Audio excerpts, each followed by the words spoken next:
Fellow gardeners, what if I told you that the secret to the most incredibly fertile garden soil isn't found in any modern garden center, but in a centuries-old tradition that's been quietly thriving in plain sight?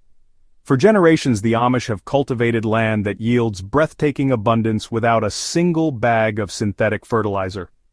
Today, I'm pulling back the curtain on their remarkable approach to soil fertility, wisdom that transformed my own pepper plants from struggling survivors into vigorous, productive powerhouses that seem to grow themselves.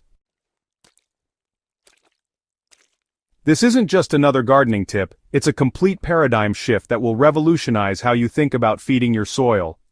The results speak for themselves: deeper flavor, stronger plants, and harvests that will make your neighbors wonder what magic you've discovered in your backyard.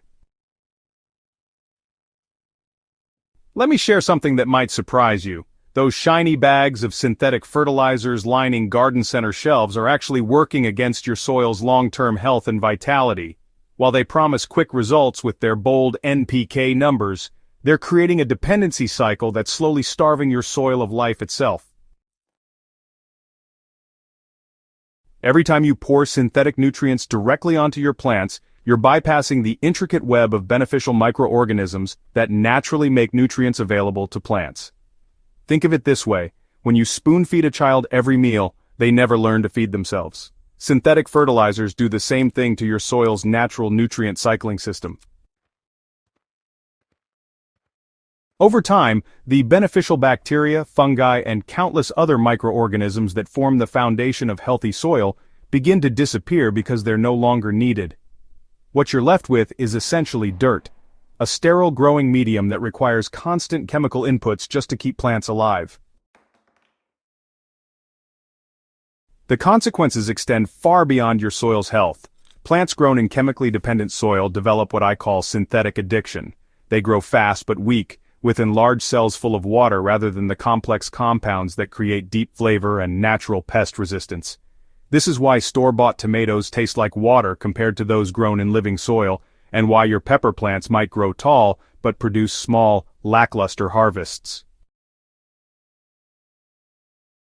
The Amish understood soil science centuries before modern agriculture emerged, not through laboratory research, but through careful observation and deep respect for natural processes. They recognized that soil isn't just a medium for holding plants upright, it's a living ecosystem that, when properly nurtured, becomes a self-sustaining fertility factory that improves with each passing season.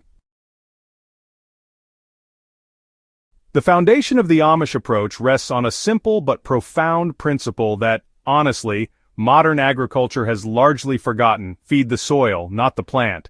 While conventional gardening focuses obsessively on NPK ratios, the Amish secret lies in nurturing the countless billions of microorganisms that live in healthy soil. These invisible workers, bacteria, fungi, protozoa, and nematodes, form complex relationships with plant roots, trading nutrients for sugars in an elegant dance of mutual benefit. When you build a thriving soil microbiome, something magical happens. The microscopic community begins breaking down organic matter into exactly the nutrients your plants need, when they need them, in the precise ratios that promote optimal growth.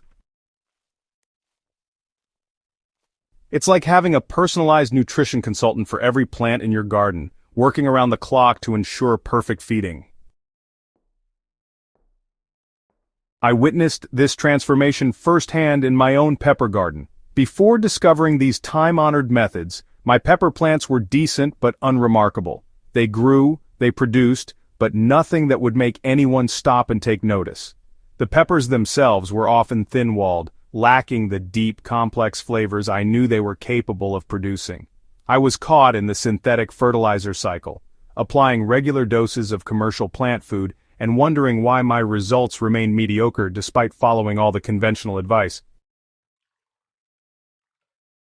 Everything changed when I shifted my focus from feeding the plants to feeding the soil ecosystem. Within one growing season, the difference was dramatic. My pepper plants developed robust, deep green foliage with stems thick enough that I could barely wrap my fingers around the base.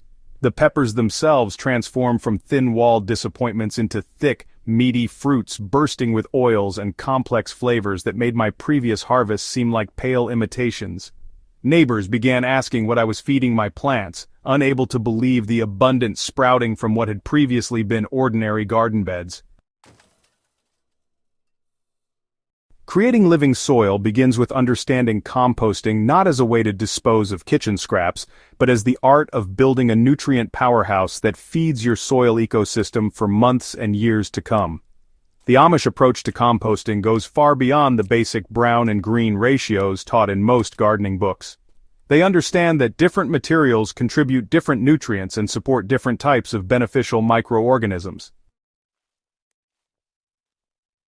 The secret lies in diversifying your compost ingredients to create a complete ecosystem in miniature.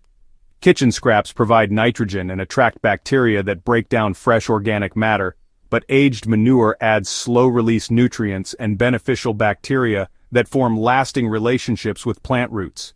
Fall leaves contribute carbon and create air pockets that allow beneficial fungi to flourish, while wood ash adds potassium and raises pH in acidic soils.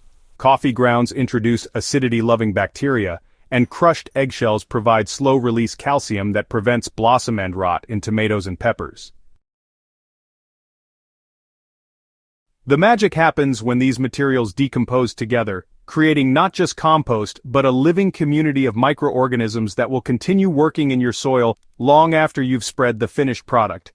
Properly made compost doesn't just feed your plants for one season. It inoculates your soil with beneficial biology that builds fertility year after year. Cover cropping represents another pillar of the Amish soil building strategy, transforming empty beds from dormant spaces into active fertility factories.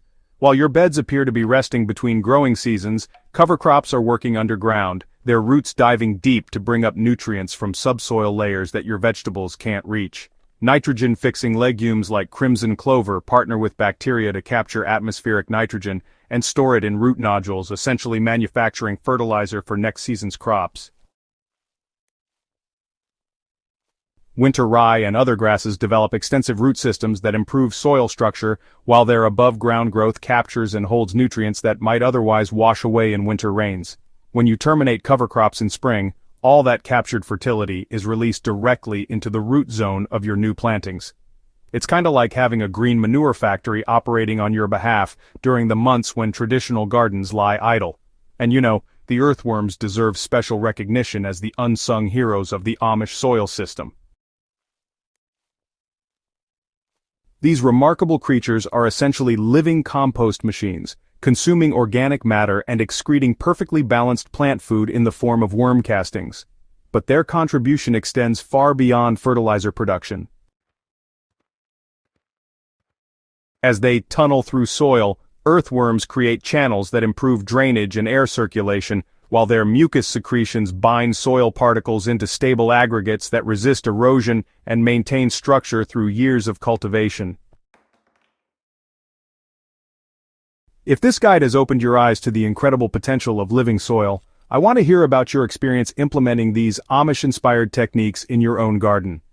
Subscribe to Soil Sorcery Studio and hit that notification bell so you'll be the first to know when I share new insights from my ongoing experiments in building abundant soil fertility. Share this video with fellow gardeners who are ready to break free from the synthetic fertilizer cycle and discover what their soil can really do when properly nurtured.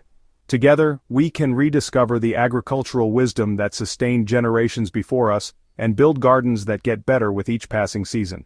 Your soil and your pepper plants are waiting for you to unlock their true potential.